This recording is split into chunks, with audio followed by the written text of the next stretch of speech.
Welcome back. How we doing? It's good to see you. Wow, you guys look nice tonight. How we doing? Look at this steam coming off of that hot cup of coffee. Welcome back to the Combat Footage Show, Funker 530 Show, whatever. I don't know. Funker News Network. That's not news. I don't know what to call it. But welcome back. How we doing? It's Wednesday. It's Hump Day. You did it. We're halfway there. You only got to make it through 2 more days without choking somebody. Just keep it up. I'm here for you. Hit the like button. Let me know in the chat where you guys are chiming in from. You know I love it. You know I love it. It's good to see you. We got a lot to talk about. We're going to talk about Iran tonight. Iran? Whatever. We're going to talk about Iran. We're going to talk about some shithead drones or Shahed drones, whatever the hell it's called.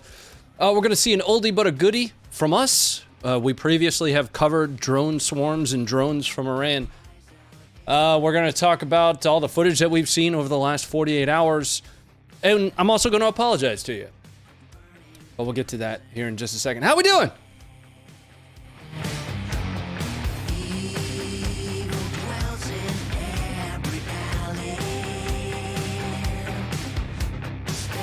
Welcome in. Man, you guys look nice. I should have dressed up. Let's talk a little bit about our sponsor and partners for the episode. I got my cup of coffee here. Hey guys, honestly, thank you for showing One Nation Coffee the amount of love that you have. Very small business coming out of the Carolinas. A business that holds true to the values that, I'd love to see every company adhere to. But I've spent a lot of time talking with John and working with John. And I can tell you that the amount of love you guys are showing them is amazing. The feedback on their coffee is amazing. My favorite is the Moab. That's what I've got tonight. But I also wanted to drop a note about our other stream partner, ATN Optics. You guys know ATN. ATN's got thermals, night vision. They've got a ton of sales right now because they're launching something very special towards the end of the year that we won't get to take a look at until SHOT Show. But I'll have hands on it. We'll do some video work with it up at SHOT Show. So thank you to both ATN and to One Nation Coffee for helping us out. Helps to keep the stream alive. Keeps us coming back when I actually am able to show up to work. So let's talk about that shit. Beep. Said a bad word. I won't be here Friday. I got to do the Army cult thing. Most of you guys are aware that I'm still Army Reserve. And I got to go put on the uniform for the weekend, which means I got to travel Friday. I was trying to figure out a way that I could potentially travel after the stream, but that wouldn't put me on ground until like 1 or 2 in the morning. It just not feasible. So I'm going to have to leave you in the capable hands of the app and the website, Josh, Will, Funker, and the rest of the team. Okay? How we doing? All good from Canada. Welcome in, Randall. Livingston, Scotland in the house. What's up? Are we losing Chet again? I don't know. I'm on the fence about it. I'm on the fence about whether or not to run the mustache. It is Movember, so it might stick around. I might do the whole handlebar thing, but I'll have to grow the handlebars back out after I do the Army cult thing. They don't even have punch. It's like the worst cult you could imagine. Normally it'd be like a punch bowl that everybody can drink out of, but they don't even have that. Sucks. UK signing in. What's up, Ryan? How are you? Hanging in there. Woof. We probably won't get a chance to see the dog sign. Let's get started. Let's start talking about Iran. I don't know if you've noticed, but Russia's running out of stuff to throw at Ukraine pretty rapidly at this point because they've gone to and been approved by Iran. I guess I don't know what that process is. Some kind of backdoor, handshake delivery deal where Iran says, yes, you can have another 1,000 of our piece of junk drones. They're not all pieces of junk, but we're going to talk about what exactly is making its way from Iran into Russia's hands here in just a second. But first, I wanted you guys to see what we had previously covered on the Shahed drones. I don't think I'm pronouncing that correctly, but whatever. Check this out. Let me turn that down. This was I talk a lot about the edited Funker News Network. I still don't know why we call it that. I talk a lot about the edited show that we've been doing since long before the live show existed. This is one from, I want to say, January time frame roundabouts. Got it. All right, here you go.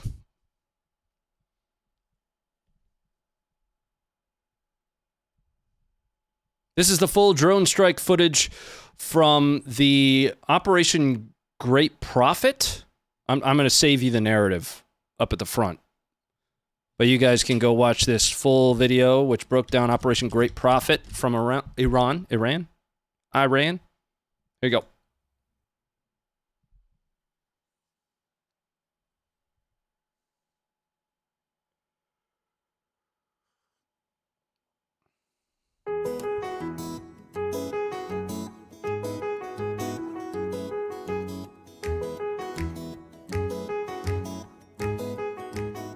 Just to bring it full circle, this is Iranian propaganda that I dubbed new music over.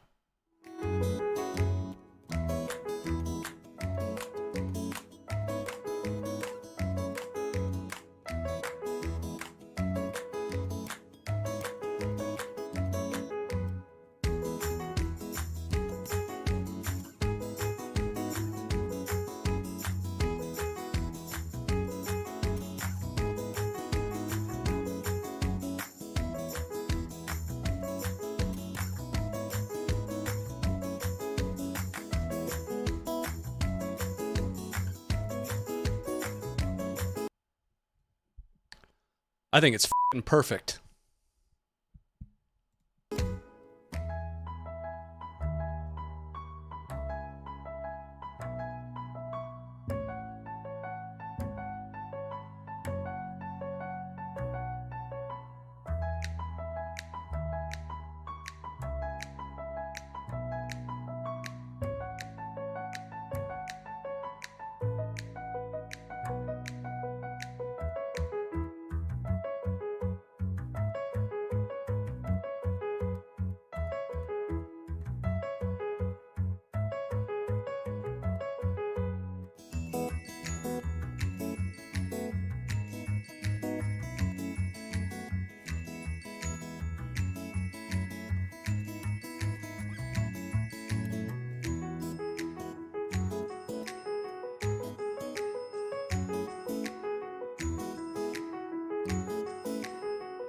Man, I forgot how long this video is. It's exhausting.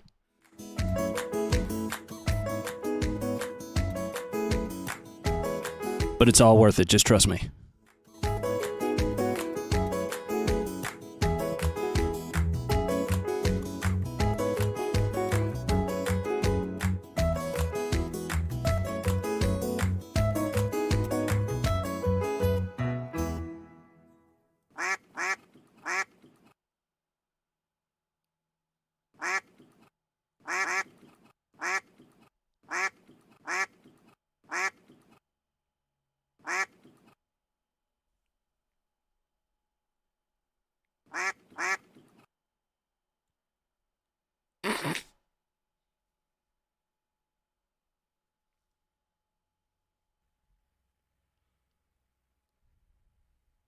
I think that was better than the original, actually.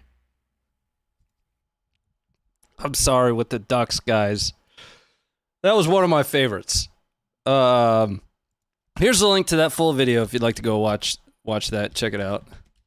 But just to give you kind of the context that you would get in the video, that was from Great Prophet 17, and ultimately what it was designed to do is the target area there was the Negev Nuclear Research Facility in Israel. I break down Great Prophet, and the reason I wanted to show you guys that is these Shahed drones that Ukraine is going to be up against from Russia, which they have received from Iran, are designed to be used almost in a swarm style. Now, Russia has been using them very onesie-twosie. Ukraine actually claims that they've shot down somewhere around 300 of these things. Now, the Shahed drone isn't the only drone that Iran has said that they're going to be providing. Now, you've also got the Mohajer-6. Ukraine has already captured a Mohajer-6, but it's a little bit more capable of a drone, and it's designed to fire some more advanced munitions. Check this out. Here is the Mohajer. Now, one of the things that you'll see on one of its, I guess, pylons there is the Qaem 5. The Qaem 5 is actually a SACLOS missile, a semi-automatic command line of sight missile that is designed after the Toophan, which is actually a copy of the BGM-71 TOW. The TOW missile being a U.S. Wire-guided system. This is laser-guided. So the Mohajer-6, a little bit more advanced of a capability. They're expecting to receive some of these as well. But you also have the Arash-2. So the Arash-2, a little bit less is known about. Iran has claimed certain stats and capabilities of the Arash-2. Looks like a flying cylindrical object. There you go. Now, Iran claims that this thing has up to 1,000-kilometer range with up to like 100 or 250 kilogram payload if it is rocket assisted. That has a propeller, but Iran claims it has the capability to be rocket assisted and go up to 400 kilometers an hour. The propeller version, according to Iran, has the capability of going 200 kilometers an hour. Here is another image coming up for you guys in just a minute. Now, that's not the only thing that's being provided, though. Although I don't know the make, model, etc. One of the other things that's being provided, which would be a relative first, would be high-precision missile systems. Now, this would be the first time that it can be confirmed that Iran is providing missiles, GPS-capable missiles, to Russia for use in Ukraine. Now, another note that came out over the last 48 hours or so, 48 to 72, is that Iran actually has Iran actually has combat trainers on the ground in Crimea with Russian troops. Very clearly a propeller there, by the way. BTW. Now, there's probably multiple variations of this. But note that we didn't see one of these ducks falling in the Great Prophet 17 video. Devil Dog here. What's up, Deuce? How we doing? Guys, welcome in. Thanks for all the support. That is what I wanted to cover on Iranian missiles and drones that are being provided from Iran to Russia.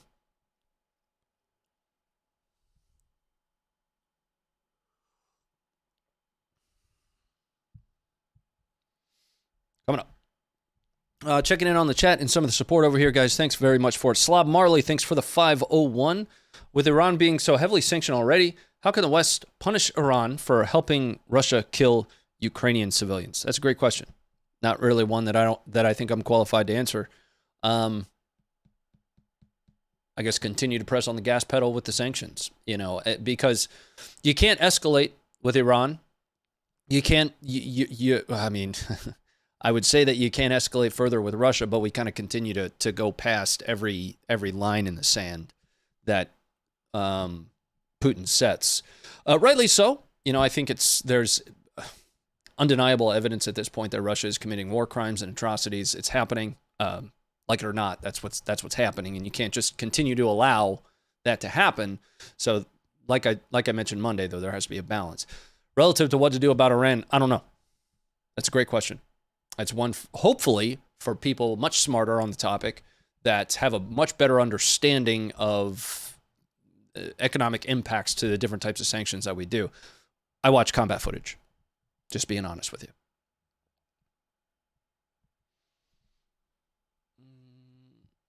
Hey, Ronnie, still got shorts in winter? What do you think?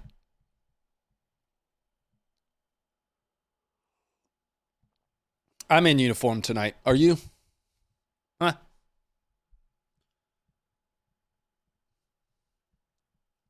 Iran is officially known in chat as Iran. Got it. This is a Danube situation that we're never going to let that down. Okay, perfect. Let's jump into the footage that we have tonight. Now, somebody mentioned in Monday's stream that there were 300,000 special operations forces being called up by Russia. First of all, I don't think they have 300,000 special operations forces. They might have once had 300,000 special operations forces. But I think they were referring to the mobilization that took place, which is going swimmingly. And this video is evidence of that going really well. It's a very positive outlook for the mobilization of Russian forces as they riot for not receiving pay in Ulyanovsk, Russia. Here you go. Button.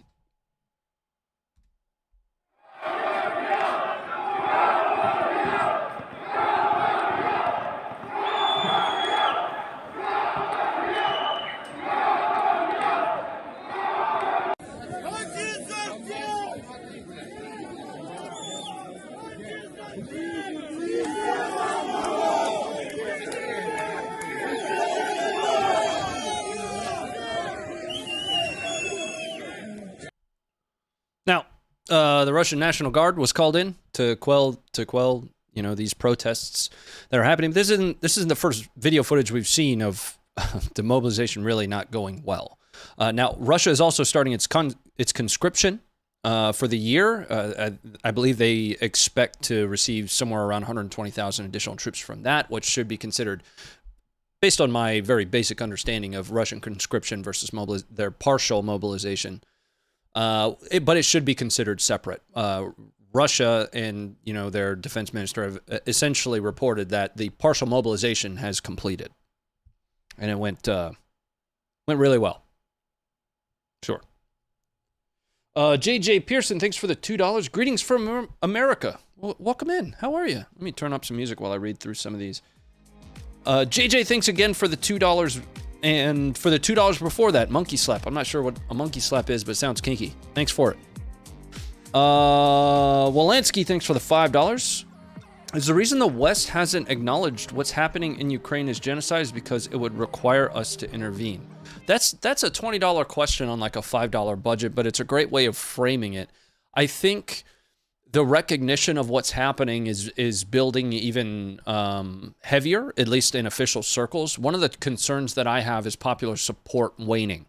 I spoke to this not too long ago where, we have detailed statistics on people searching video footage of what's happening in Ukraine.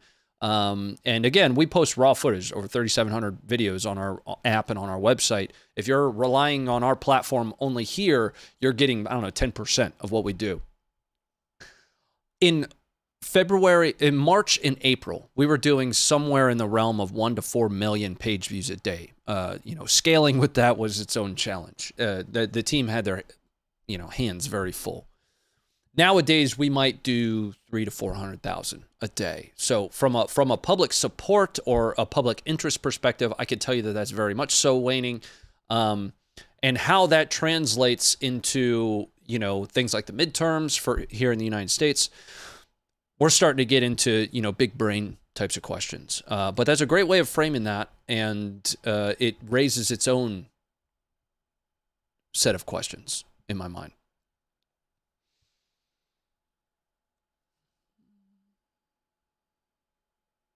Check it in on the chat here for a minute. What troops in Crimea?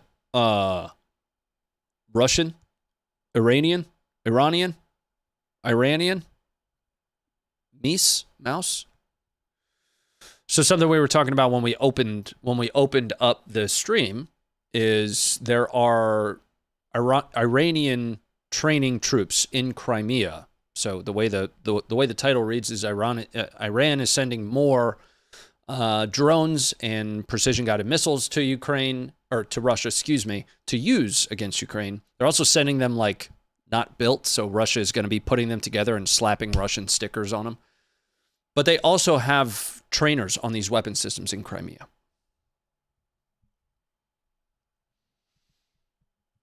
Now, speaking of drones and such, and I meant to cover this before, but if you weren't aware, some of the equipment that we have promised Ukraine to defend against drones includes the vehicle-agnostic modular palletized ISR rocket equipment.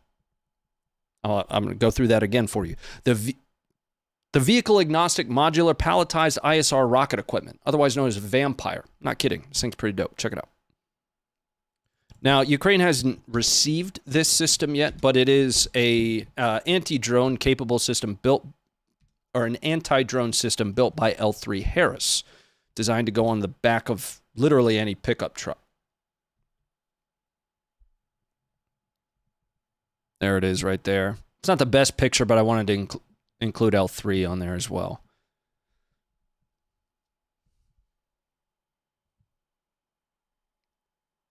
Four barrels. Very small missiles. From a response perspective, when you see, Ukrainians using Iglas and, all these other very advanced type systems to try and take down these cheapo kind of drones coming out of Iran. This system is much more designed for that kind of defense. Again, it's the vehicle-agnostic modular palletized ISR rocket equipment. Vampire. Made for Toyota. I'm just waiting to see it on the back of a Hilux.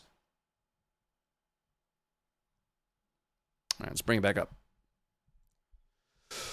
We're going to be jumping now into our support again. Peter, thanks very much for the 980. Thanks, Funkers. Best regards from Southern Bavaria. Thanks for being here. Appreciate it. Make it bacon? What? Ukraine needs C-Rams. Yeah?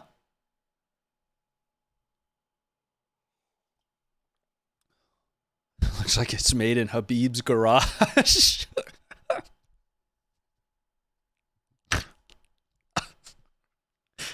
Here. Look at the picture again.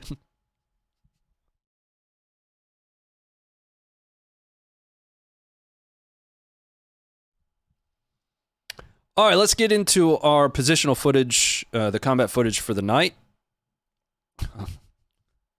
We're going to start off with Kherson, and I have more Excalibur footage that I'm actually working on one of our edited videos for, but I wanted to show you guys this one.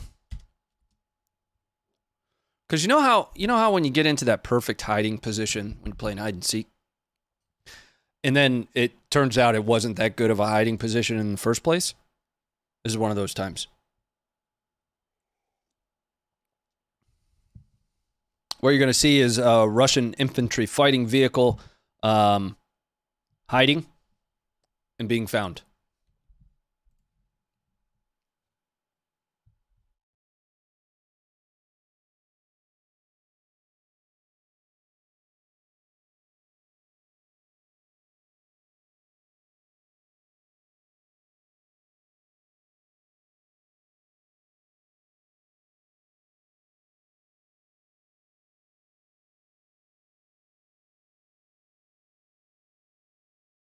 And it's gone. I was almost muted. But I got it. We're going to make it through an entire stream today. Did we make it Monday without being muted? I think we did, right? But we're going to make it through the entire stream today without being muted. Promise.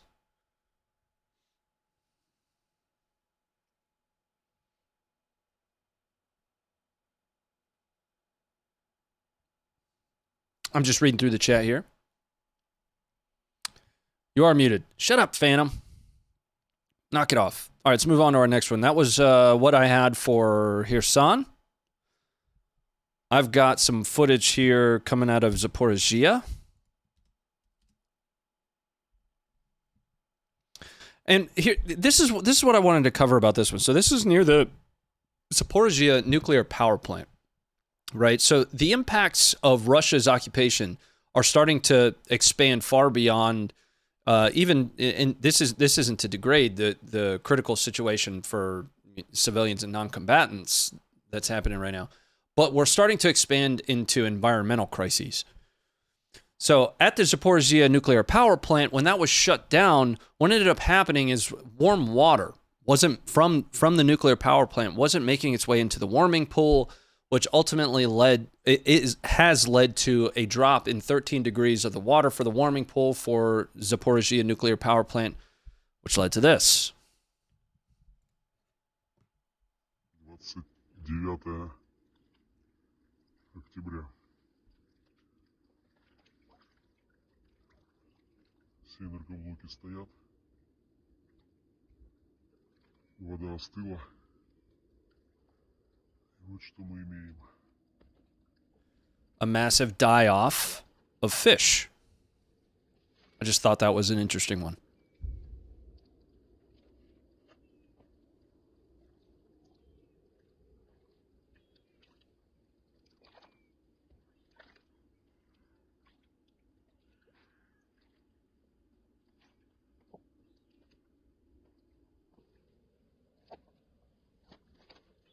Nope, not a nuclear accident. This is not a nuclear problem.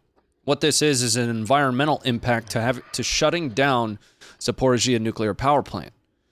So the warm water that would have theoretically made its way into the warming pool, which is what we're looking at here, would have kept the ecosystem kind of alive that has developed there because of it, isn't making its way there anymore. So the water temperature has dropped by 13 degrees, which has caused this die-off of all the fish.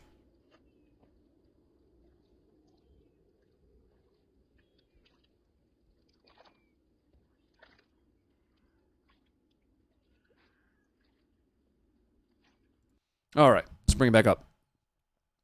From a combat footage perspective, we've got some footage coming from the 102nd Separate Brigade out of Zaporizhzhia.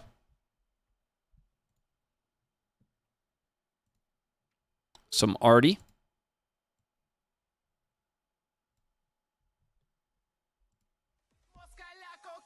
Copywritten music. Gonna keep that down though. Once again, using a drone as, a form of forward observer.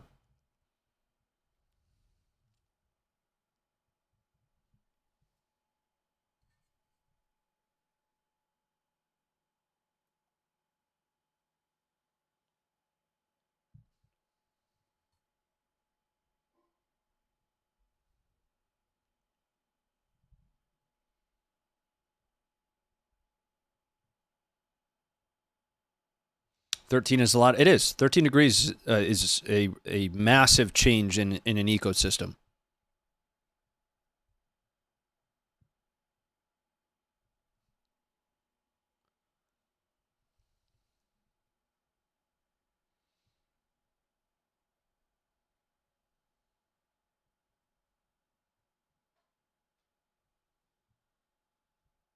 All right, bringing it back up. We've got another one. Another one. Some more arty on Russian positions. This one's a little bit more close and personal. A little bit. Once again in Zaporizhzhia.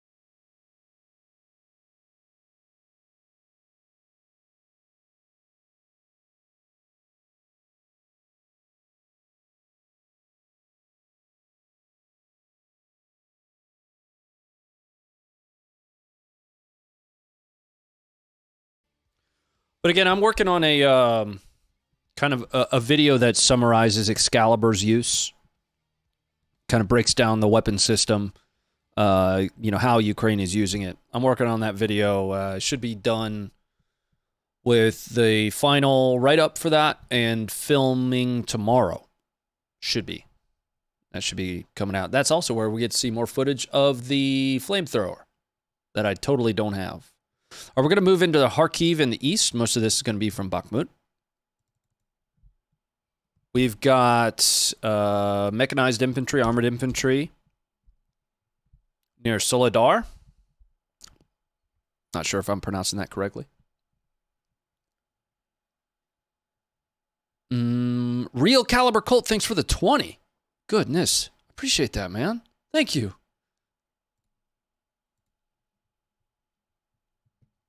coming up for you guys now.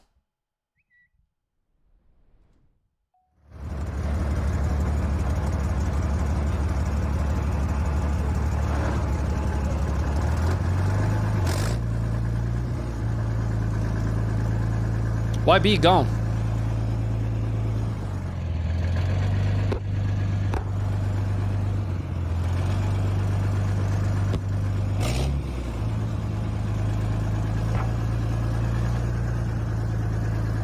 Battle chem is cleared hot.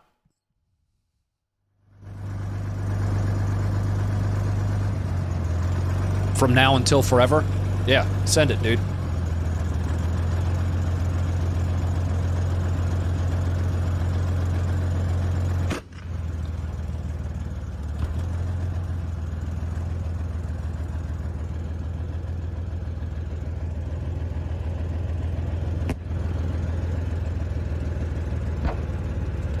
No, this one's not gonna flip, CB.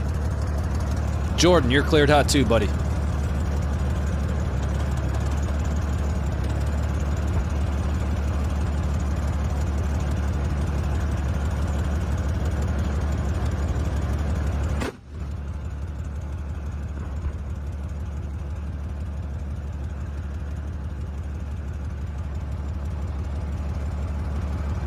Do you have any reliable guesstimates on how much armor Russia's lost so far? I'm actually working on a video for that. That should launch this sometime in the next week. Yeah.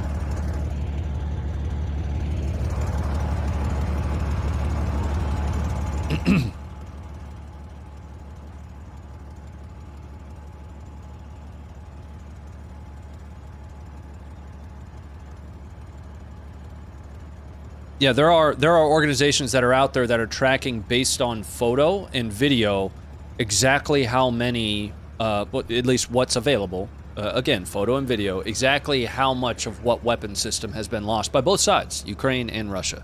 I intend to do a video on each. What's going to be interesting when I launch those two videos is the comments on one and the comments on the other. Because one will be focused on what Ukraine has lost, and one will be focused on what Russia has lost. It's going to be interesting. Prepare Anus for that one.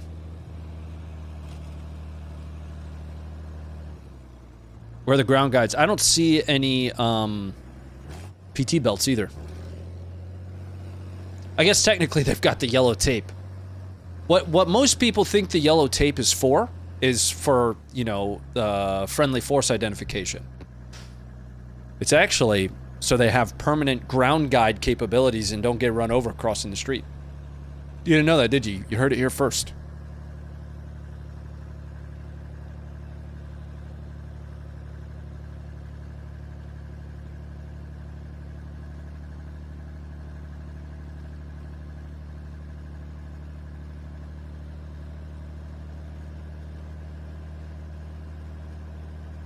The way the war is playing out in Ukraine now, do you think there's going to be any need for armored vehicles in the future? Sure. Yeah. I mean, that's been a narrative that's been talked about quite a bit. Is tank warfare dead? The footage you're watching now shows that it's not.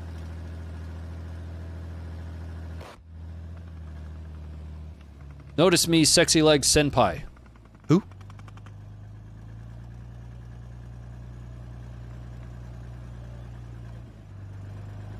What's up, Vitali? Again, the footage you guys are watching right now is coming out of Bakhmut, town by the name of Soledar.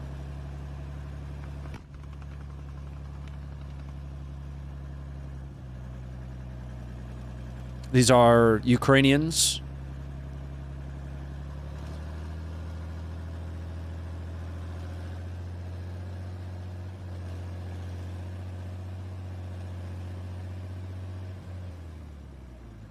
What's up, Doug? Infantry dismounting, and that's where it ends. All right. Modern Warfare 2 tonight? Yeah, we're gonna keep grinding that. I'm just trying to get used to playing Call of Duty. Ugh. Do you think Russia will use their new modern tank soon? The Armada? No, I don't. No. That's it. How do I put this? On paper, the T-90 was great too. You know, what do they have? 1 operational armada and 20 total? Something like that?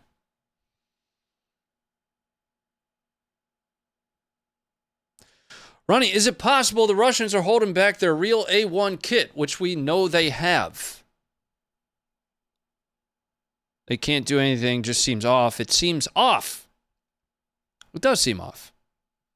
It's possible, I guess. That's always a concern, right? And it's been a concern since day one. That's actually something that a lot of the bots were saying quite a bit is we're only using 10% of our combat power here. And then that kind of just dissipated once things started going awry. So it's possible that Putin is overly reliant on shipments from Iran, which is what, that's the main thing we led off with talking about tonight is Russia is running out of the systems, at least that they designated for use in Putin's special military operation in the war in Ukraine. So whether or not they just have an additional kind of back pocket full of toys that they're going to throw into the mix that they don't want to allocate from a defensive perspective, from a risk mitigation perspective, I don't know. It's always possible. However, everything that they have thrown into Ukraine has been substandard from a quality perspective. Their precision-guided munitions are not precise. Their tanks are popping lids left and right. Even their most advanced tanks are being taken out left and right. This is the first time we've seen a lot of Western weapon systems that were quite literally designed for this theater of war used against Eastern weapons. And it is not going well for Russia. You call it what you want. We've got footage. We watch footage. We started off very, very, neutral ground. And I still have a, very centrist type of perspective on the war in Ukraine. But we started off, this is what Russia's got. This is what Ukraine's got. Here's a video, right? But in almost a recurring theme, it was, here's more video of Russians stuck in the mud, Russians not knowing how to use logistics, not knowing how to supply their, forward line. Russian warships asking Georgian warships for fuel. Right? Even beyond the equipment, the foundations, the 101 level stuff that had they done right, their substandard equipment might have been more successful. But it hasn't been. Stuff's garbage. I don't know. That's my perspective. That's my very narrow focus based on footage. It is. Based on footage. I'm not an Eastern Bloc expert. I'm not a Russian or Soviet weapon systems expert. I don't claim to be. I claim to be here showing you guys the footage that we have found and allocated on the website for your review and on the app whenever you like. But that's the way I look at it.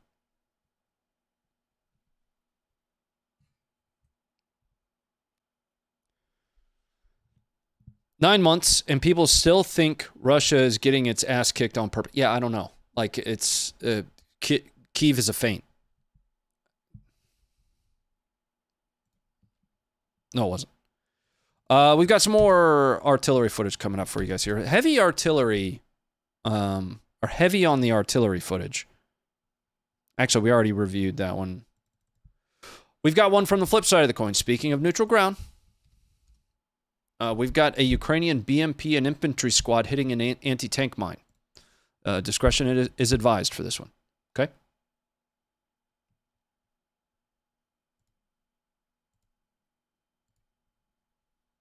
You've been warned.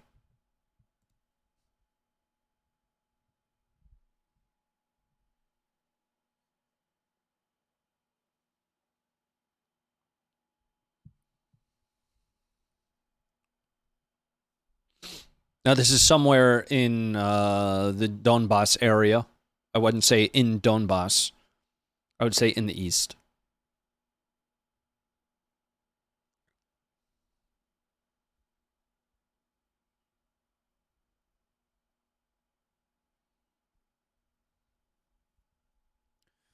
Thanks for replying to Super Chat.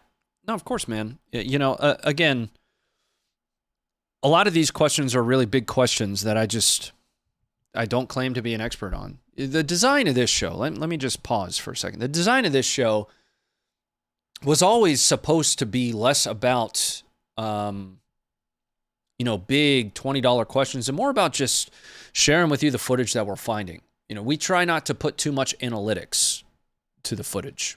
And the reason that we do that is when you start to apply analytics, you can start to get really far down into bias. You can easily tip over into bias. We provide context.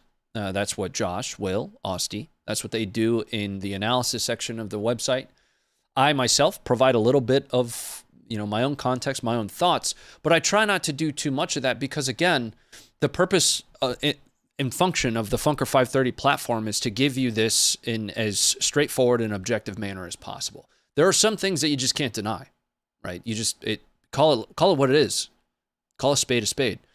Russia is now on its back foot. They're still in Ukraine and they need to go away, right? War crimes, atrocities, civilian non-combatants being targeted. We are running out of being able to count the amount of war crimes that have happened in Ukraine so far. Everything from, again, civilian non-combatants being targeted, hospitals, critical infrastructure being targeted. Right? Call it what it is. Again, if you weren't here for Monday's stream, I also said that there's a balance, right? There's a balance to this. There will be a line that we cross that will be an escalation too far. And what comes after that, at this point, I don't even know, right? Russia, I grew up with Russia being the big bad bear, right? Russia was the closest thing to a peer adversary that we had. Based on what they've thrown into Ukraine, that is absolutely not the case. So the only thing left is nuclear. And I don't mean to kind of, move us down that path or that train of thought, but if the paper tiger turns out to be toilet paper, then this big concern that we have over their nuclear capability, what if that's a piece of junk too? I don't know. These are $20 questions for a $5 budget. They are. All right, let's move into the next one. We're getting too far down to stuff that I don't know enough about to talk about.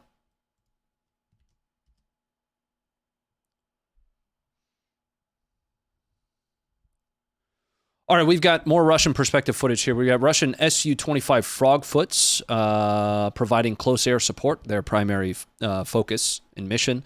A-10's better, by the way. Coming up for you now.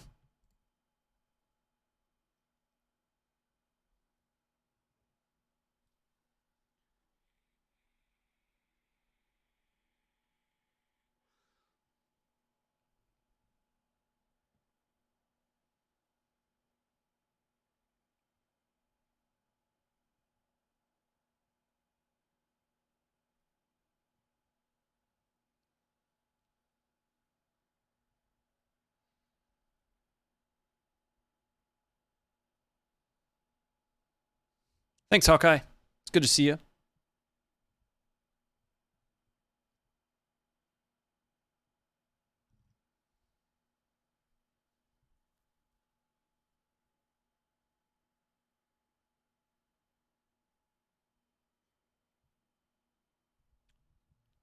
All right, coming back up. Checking in on the chat for a little bit. Had to make sure I wasn't muted. Su-25's faster. Still not better than the A-10. Yeah, the A-10 goes Burt. Speaking of which, if you guys would like 10% off of Funker merch, there's a link in the description. Use the code JAMSHEED10. You can get yourself an A-10 shirt. It's one of my favorites. That's like OG Funker 530 merch.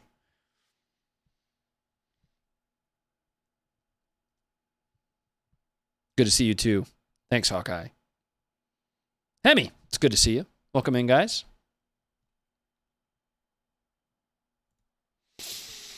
All right, now we're getting into. We are going to cover some non-Ukraine footage at the tail end of the list here.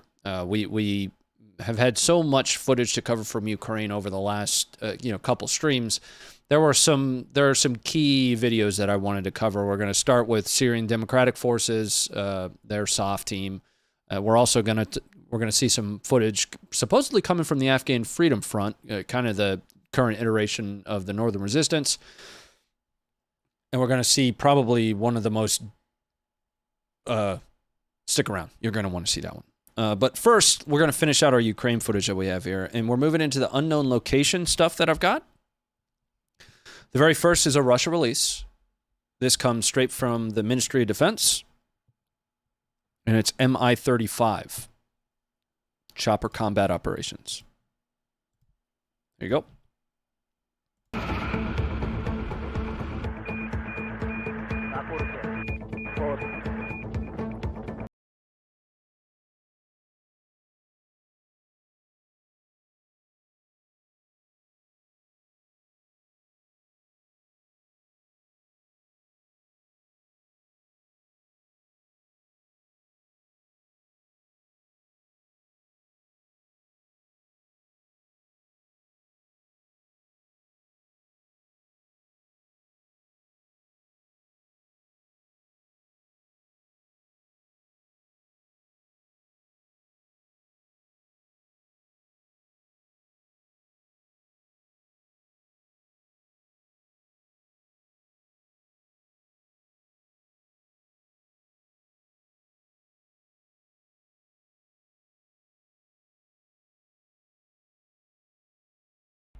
All right, coming up.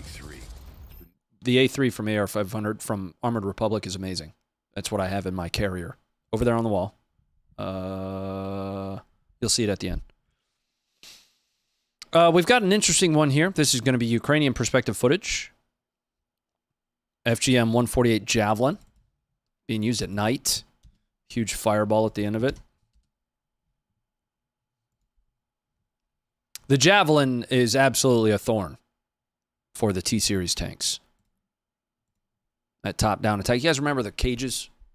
We saw mattresses, cages, all kinds of stuff that just wasn't going to do it.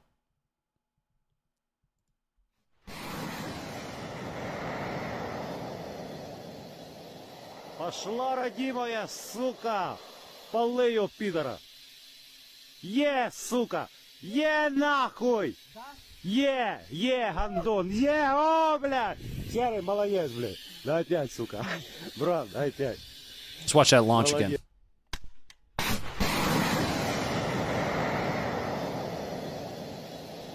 Пошла, родимая, сука! Палы ее, пидора! Сука! Нахуй! Гандон! О, блядь! Серый, молодец, блядь! Дай 5, сука! Брат, дай 5. Coming back up.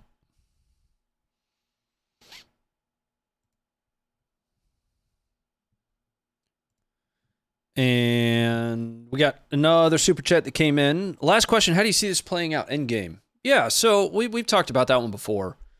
And what's difficult is Putin's head game. What's going on in his headspace. In my mind, and this is going to be a very, again, centrist point of view here. In my mind, Putin has come too far to back out, to capitulate officially in any capacity. If he does that, any reputation from a global power scale perspective is gone. It's already damaged, to say the least, right? Russia, as, again, the big bear, is now a cub, either that or a drunken bear that, is emaciated, hasn't, foraged in a long time, something. That's what Russia is now. But they're still a bear. And if they back out, if they capitulate and say, hey, sorry, my bad, and wheel back the way Zelensky has said he wants them to, they lose any remnant of reputation from a global power perspective that they once had. Now, on the flip side, again, there has to be a tipping point in some way. Ukraine, as it was known pre-2014, was probably the last it was known that way. If I had to take a dart and toss it at a dartboard, I would say that at its end state, this is we see Russia with a recognized Crimea in Donbass. Do I want that to take place? No, absolutely not. But being realistic, and I said this in March, I said it in April, May, July. The Ukraine that we knew prior to 2014, prior to, the initial invasion and occupation of Ukrainian territory, probably won't exist again.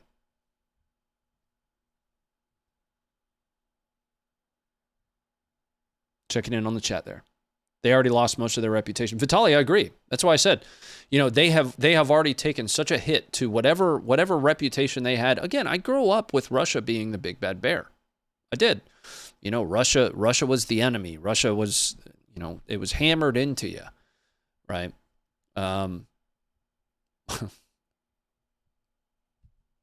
War crimes, substandard equipment, troops looting, rioting. They have lost a lot of that reputation. So if Putin withdraws from a global power balance, Russia's got nothing left.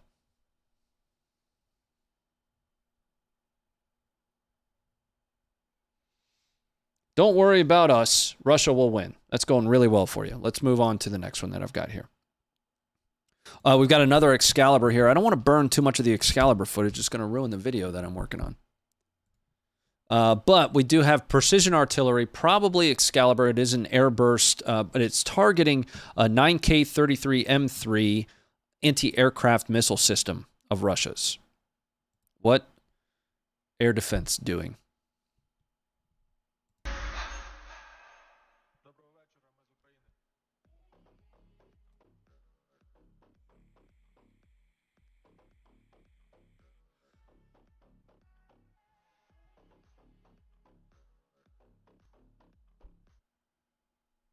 One more time.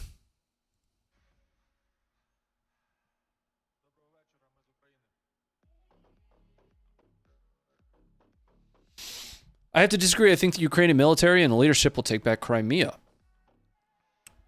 It's a really optimistic outlook, and it's one that I think is kind of best case scenario. I think along the river in the south, Russia's going to really mount a major defense of that area, along the east bank there, along the right bank.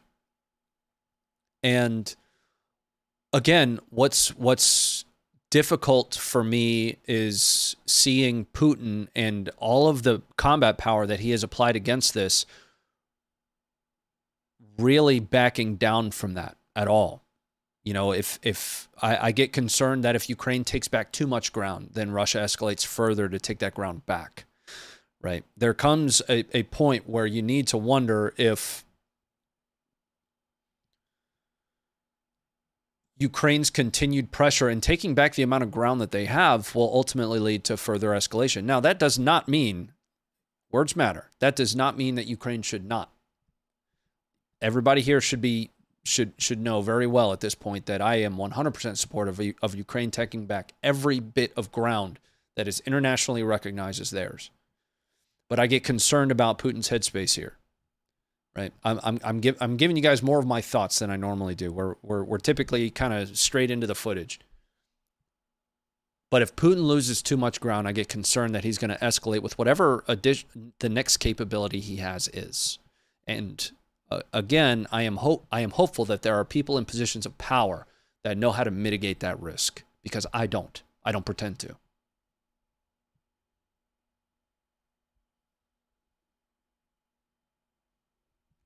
All right. We've got kind of a not safe for work video here. I'm not going to tell you why it's not safe for work. I'm just going to suggest that discretion be advised when you watch it.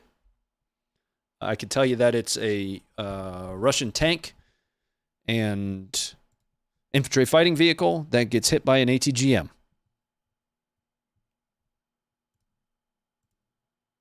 Coming up for you now.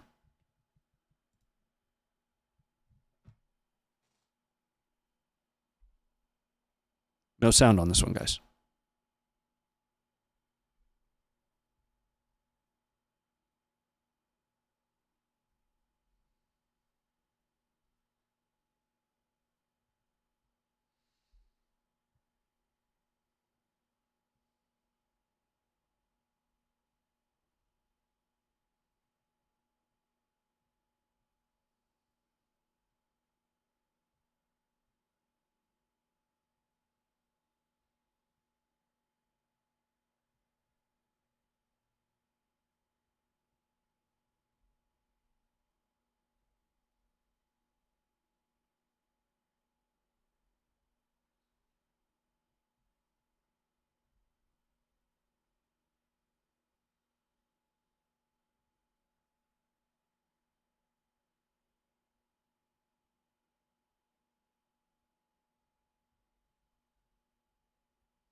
Yikes.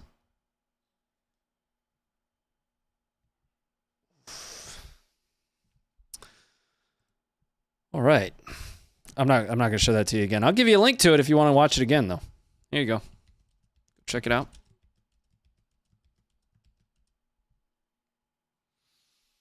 Again, that was an ATGM strike on a Russian tank.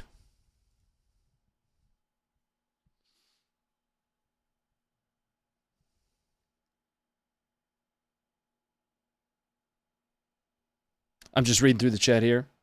Guys, thanks again for all the support tonight. I appreciate it. Lord McCormick, thanks once again for the $12 total. Real Caliber Colt, thanks for the $20. Robert Massey, thanks for the $10. Peter, thank you for the $9.80. Walensky, thank you for the $5. Slob Marley for the $5. Thank you for that. We do appreciate it very much. We're a small team.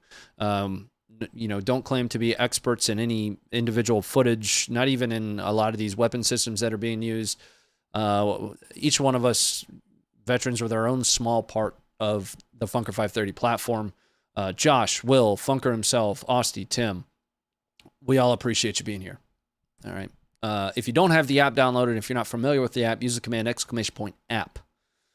Now, I want to jump into some footage that we have of non-Ukraine stuff, and it's actually some banger footage.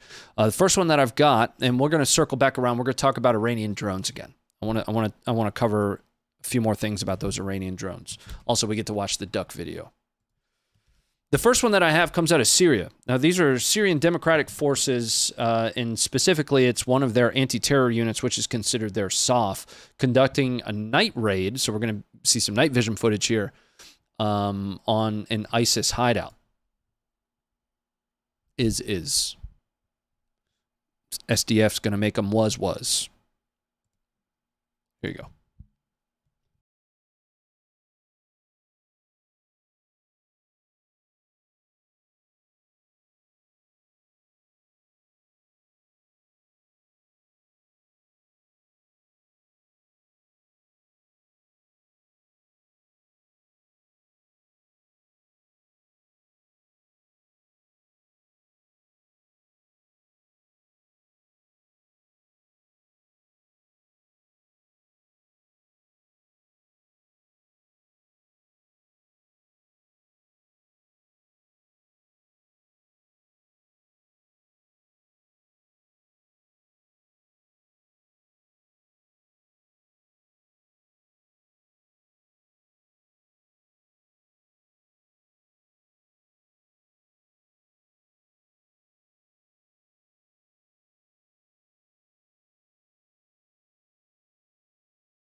All right. Again, that was SDF in one of their soft teams, an anti-terror team, taking on an ISIS hideout.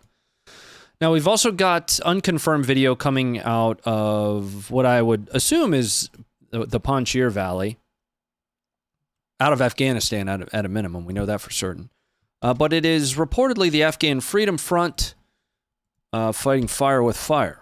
Now, the Afghan Freedom Front are essentially the descendants. I wouldn't say direct descendants in the most traditional of the sense.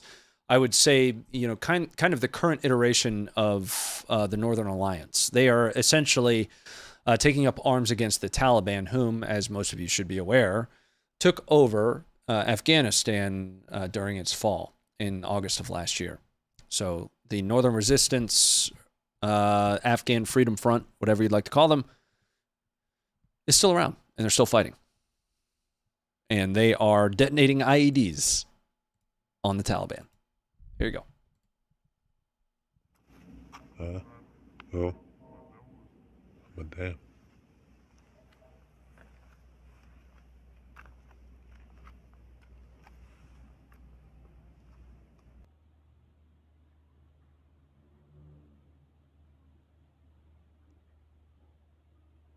Impossible, thanks for the $2.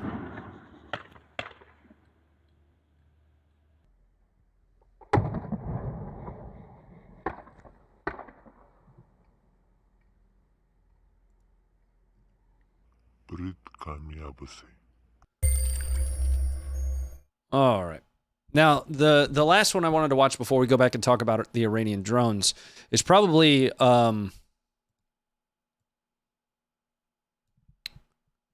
the most justice-filled video you'll watch today.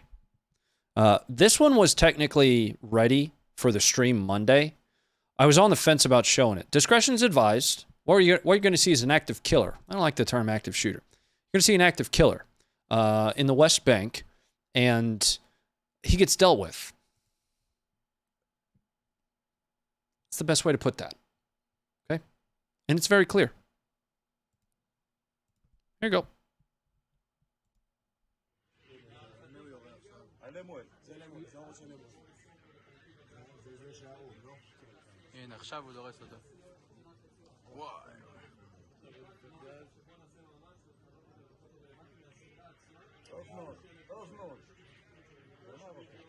עכשיו פורק נתן.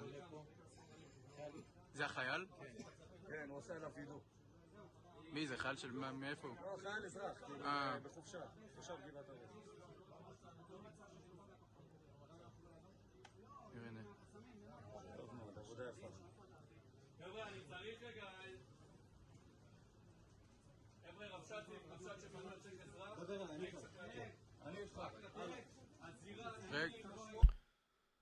Now, if you ask me nicely, I'll show you video from inside the car as that happens.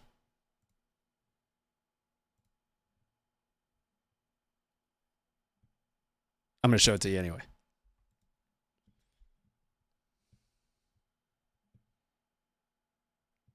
Now, the shooter himself, just to give you some context, is from the Al-Qassam Brigade.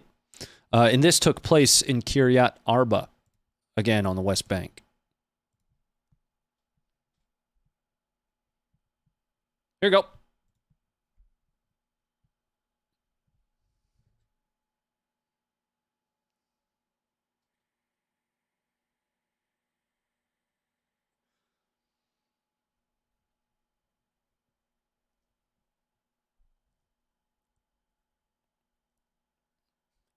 See, Val knows how to ask correctly.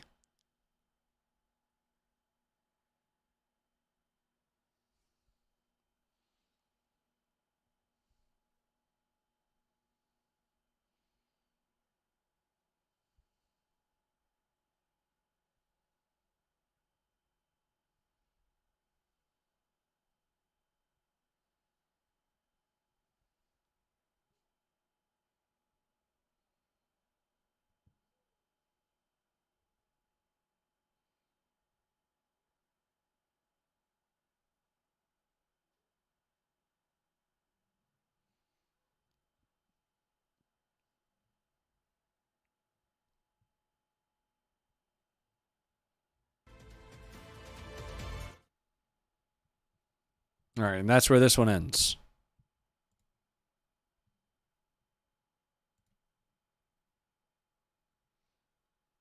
All right. Oof. Yeah, that's the best description. That's how I actually wrote it down to describe it. It's just oof. Yeah. Didn't go the way I think he thought that was going to go. But I want to circle back. I want to circle back and talk a little bit about the title. Remember, I typically try to go back and cover a couple things that we talked about to start the stream, because there are so many people that join, midway that might not have been here, especially when we've got something in the title like troops in Crimea. All right, let's talk about what that means. Well, it was reported that Iran, whatever, is going to be providing additional drones, the Shahed drones, the Mohajer, the Arash, along with precision-guided missiles. Now, we've covered the Shahed drones before, and I wanted to show you guys that video in all of its glory.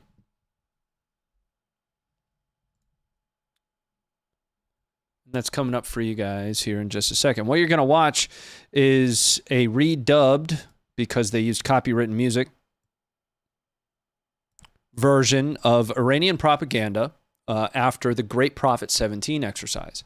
Now, Great Prophet 17 was designed to mimic attacking an Israeli nuclear facility, specifically the Negev nuclear facility in Israel.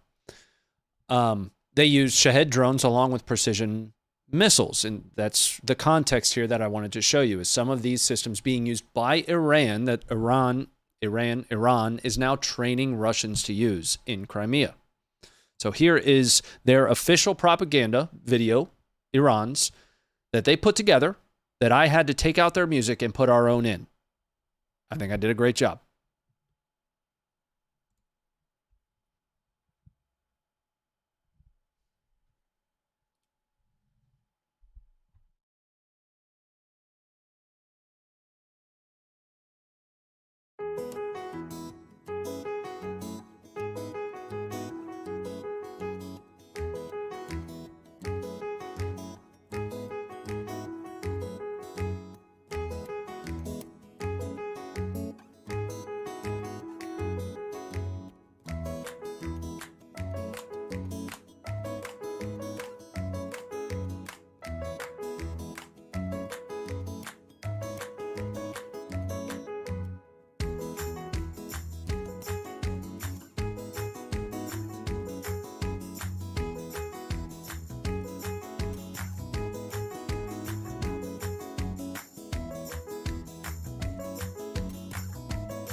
I think that was better than the original, actually.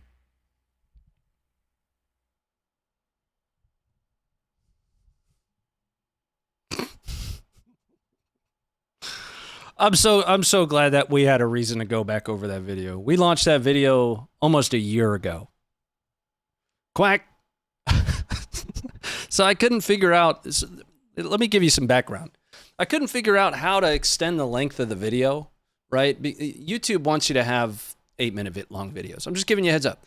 YouTube wants you to have 8-minute long videos. And most of our episodes, because we're just breaking down some basic context on one piece of footage, are anywhere from 4 to 6 minutes, right? You know, whatever, YouTube. But for this one, we ended up being, and that was the end of the video you guys watched. So there's a whole narrative ahead of time in this one that it describes the Great Prophet exercise. We can watch it if you guys really want to.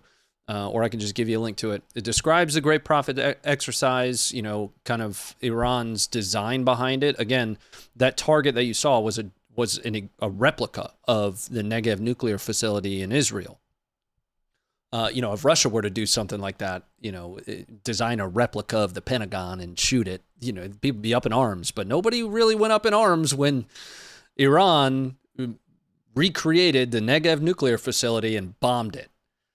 Anyway, so I'm going through and I'm like, maybe I could just put the rest of the propaganda footage in here. And then I'm like, oh, I can't upload that because of the copyright music. So then I started flipping through like the default music that I had available, and that wasn't long enough. So I was like, what am I going to do now? That's where the ducks came from. Now, speaking of the Shahed drones, though, so Ronnie, why the hell did you show me that video? Well, Iran is providing additional Shahed drones to Russia. They're going to provide them broken down. They're not put together yet. Russia's going to, super glue them together or whatever they got to do to put them together. Slap Russian stickers on them, and they're suddenly Russian drones. But they come from Iran. What's also going to be provided is the Mohajer. Now, relative to those Shaheds, though, Ukraine claims that they've shot down over 300 of those. And tonight's thumbnail is a real thumbnail of Zelensky standing next to one of those Shahed drones. But the Mohajer is a little bit more of an advanced capability. All right? You are too close, man. Here's a image of the Mohajer. So the Mohajer actually has, pylons that you can attach weapons to. This is the Qaem 5. It uses a laser-guided system, and it's kind of the next iteration of the Toophan. The Toophan itself missile is essentially a copy of the United States TOW missile.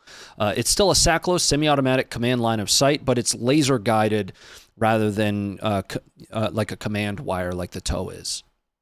So a little bit more capability out of this drone, also being provided, also propeller. And then you have the Arash-2. So that's the Mohajer-6, the most advanced one that they have. But then you have the Arash-2. Now this one is supposedly one of their most advanced drones. And there isn't a whole lot of information that's available about it. Most of the information that we know, its capabilities, its range, its payload, etc., comes direct from Iran, right? They're the ones that say it. But here that one is. Now, according to Iran, this has a range of up to 1,000 kilometers. Now, Iran says it has a jet engine. It's jet engine capable. This one is very clearly using a piston engine. And the piston engine version, according to Iran, has a capability of going about 200 kilometers an hour. Now, the jet engine version can do up to 400. Something like, on the jet engine version, according to Iran, it has like a 250 kilogram payload. But not a whole lot of information is on hand about the capabilities of these. That's the important piece there.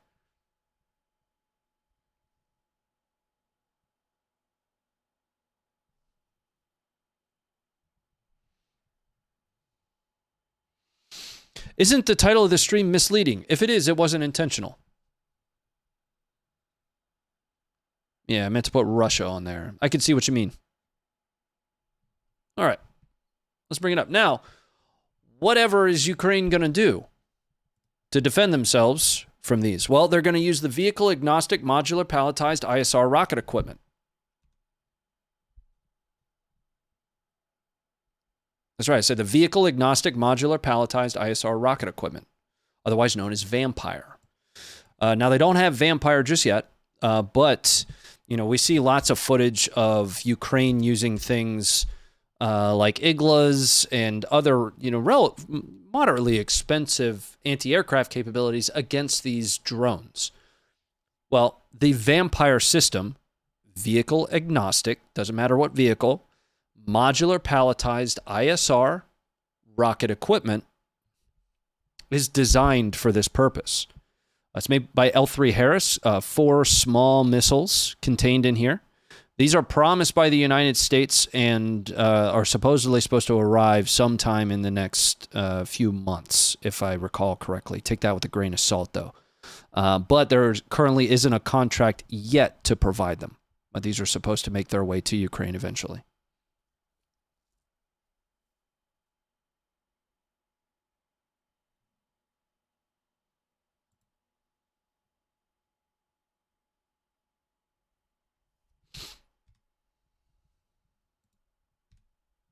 Just checking in on the chat. What's up, Wally?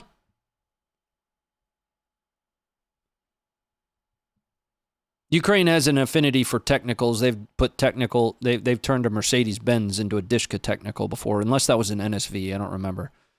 But you can mount this thing in the truck bed of really any platform. A lot of defensive capability in a relatively small package. Big things in small packages.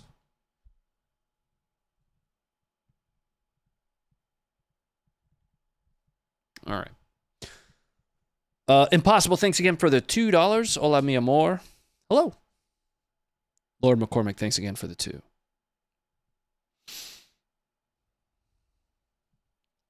Now, some of the other capabilities that Iran is providing are some relatively advanced missiles, so surface-to-surface missiles. Specific details on those, it at least has people talking about it enough. And it is a relative first that officially Iran will be providing precision-guided missile systems to Russia for use in Ukraine, specifically for the purposes of Ukraine.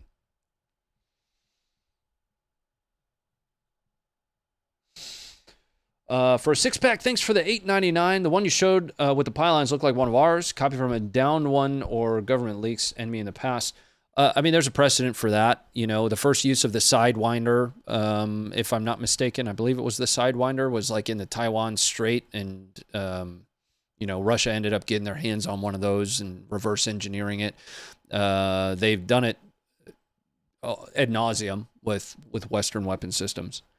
But a key note about the one and that's the Mohajer specifically, that photo. And actually, we can pull that photo back up. That photo is actually in Ukraine. Ukraine has already captured one of these. And it, if I'm not mistaken, looks like it's not too damaged. This photo is reportedly from Ukraine of a captured Mohajer-6 drone.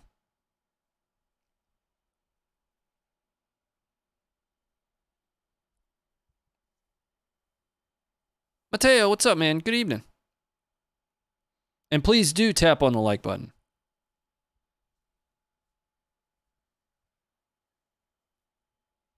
$300,000 mobilized Russians to replace their casualties.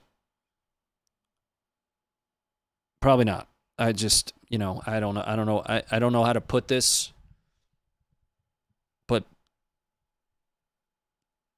that's probably not going the way you think it's gonna. Largely because that's over now. Sorry. Let's jump into some more footage. There were, and actually, as a matter of fact, there was one that I didn't put in my script that I wanted to cover.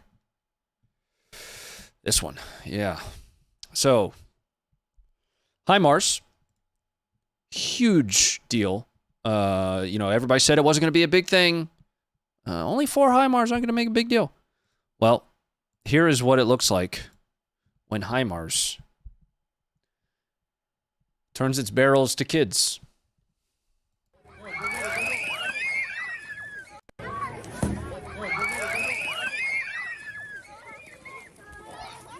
Bro, imagine getting to take candy out of a f***ing HIMARS.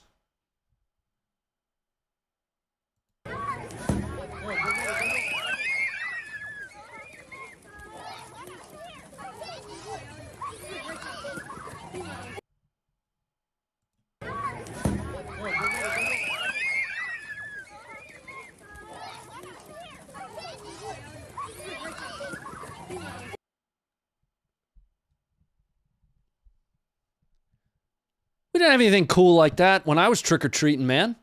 Some old lady named Doris. Hi, kids. Yeah, trick-or-treat. Here's some raisins. That's what I got. These kids are getting candy thrown at them from a HIMARS. God, man.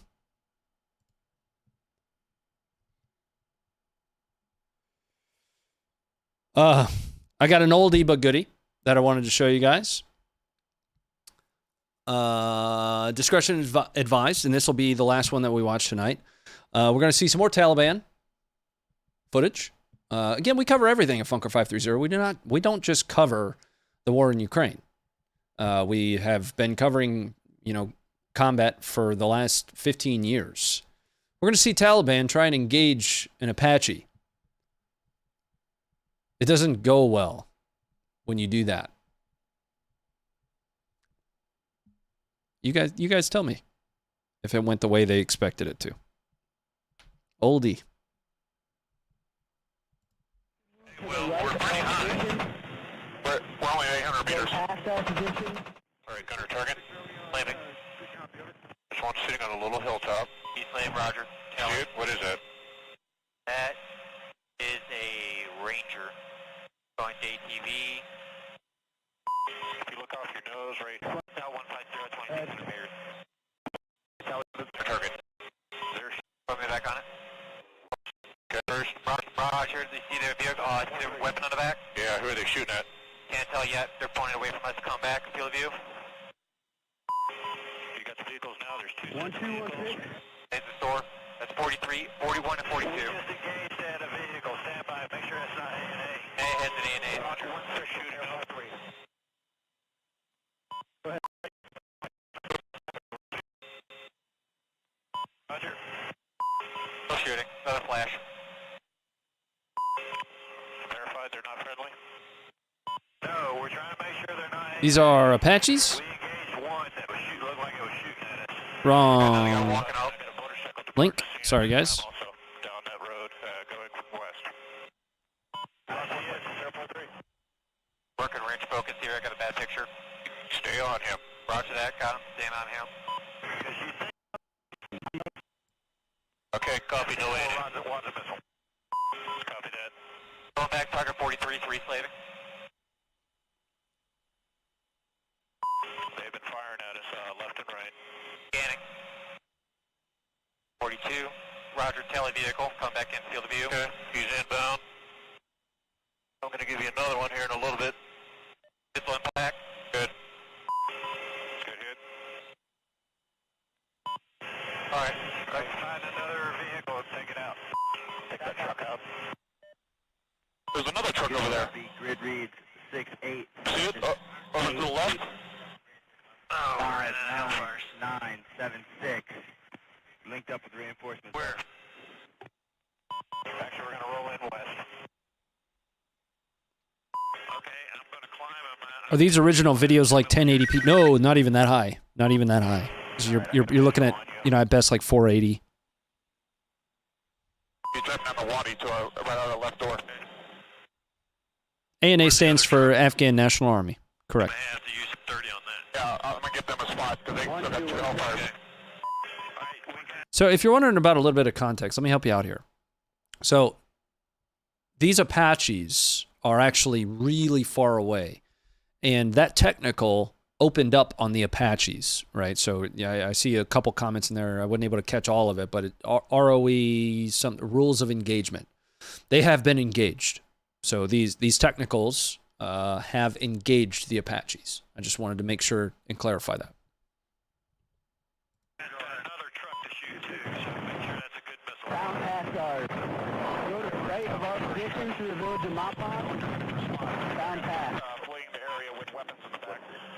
Spot is 180, 1200 meters. Down past Mapan. Stand by. Roger, your truck should go right of our position. There's some guys in the wadi. Moving this way. Past us. I can barely hear you over. You're gonna have to get he's firing at us. I'm firing at him. Where is he? He's right down low left. I'm firing. Hey, Will, we're pretty high. We're only 800 meters. Past our position by going right next to the village of Mapan. We're completely Winchester. Alright. Never mind, I hit the truck. The driver. And that's why you don't shoot at Apaches. It's not gonna go the way you thought it was gonna go. Tim, thanks for the 980. Hello from Germany. Why no CRAM systems for Ukraine? Cost can't be the problem if you can pay $400K for one pop out of Iris-T, etc. That's a great question. CRAMs, are a great system, a nostalgic system for those of us that spent time in Afghanistan. Waking up to it initially. I remember waking up to the CRAM quite a bit, and then eventually, You start to feel soothed by it, oddly enough. But I'm not entirely sure why we haven't provided CRAMs. I'd actually love to ask you guys, why do you guys think that CRAMs haven't been provided just yet? If they intend to be at all. 30 millimeters hungry. Yeah, he let her eat too. And you heard him. He's firing at me. I'm shooting him. You know. That's the way it works. You shoot at the Apache, you get shot back at. Now, if you're wondering what a CRAM is, let's see if we have footage of a CRAM. Yeah, let's take a look at this. So this is from about 9 months ago, and this is a CRAM engaging a rocket attack on, if you guys recall, the U.S. Embassy in Baghdad. And it stands for U.S. Counter Rocket Artillery and Mortar, CRAM, Counter Rocket Artillery and Mortar. Again, all I did is search the website. We got footage of all this kind of stuff, guys.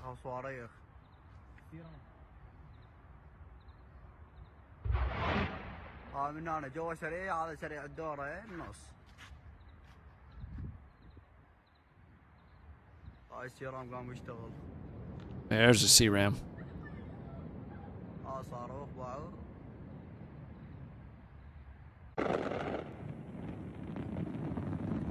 Just a bullet hose.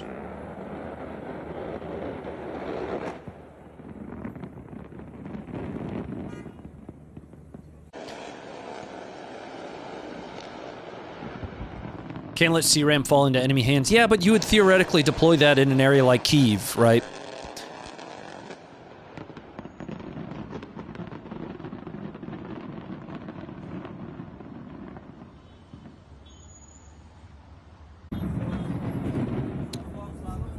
And for those that are wondering, like, I don't know what it looks like, just imagine a really spicy R2-D2.